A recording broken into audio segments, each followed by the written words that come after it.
আজকে আমি মশারির ডাল দিয়ে ডাঁটা রান্না করব। আশা করি সবার ভালো লাগবে। প্রথমে আমি কিছু ডাঁটা কেটে ধুয়ে পরিষ্কার করে নেব। এরপর 1 কাপ ডাল ভালো করে ধুয়ে নেব। এবার রসুন, পেঁয়াজ, কাঁচামরিচ, টমেটো নিয়ে নেব। আসসালামু আলাইকুম, আমি শেরিস কিচেন থেকে আবারও চলে আসলাম। এবার আমি প্যানে তেল দিয়ে রসুন, পেঁয়াজ কুচি দিয়ে দেব।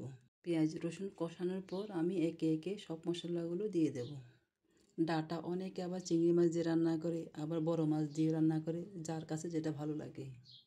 আমাদের ওখানে ডাল দিয়ে বেশি রান্না করা হয়। মশলাগুলো ভালোভাবে কষানোর পরে আমি ডাল দিয়ে দেব। ডালটাও ভালোভাবে কষাবো। মাঝে মাঝে একটু ভিন্ন আইটেম খেতে ভালো লাগে। এবার আমি ডালটাকে ভালোভাবে কষিয়ে ডাঁটাগুলো দিয়ে দেব। ডাঁটাগুলোকে ভালোভাবে কষাবো।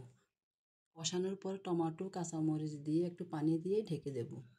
চুলে আরও কিছুক্ষণ কষিয়ে পরিমাণ মতো পানি দিয়ে 10 মিনিট রেখে চুলা থেকে নামিয়ে নেব। দেখতে কেমন হয়েছে আপনারাই বলেন। এভাবে রান্না করলে খেতে অনেক ভালো লাগবে। আজ এ পর্যন্ত, আল্লাহ হাফেজ।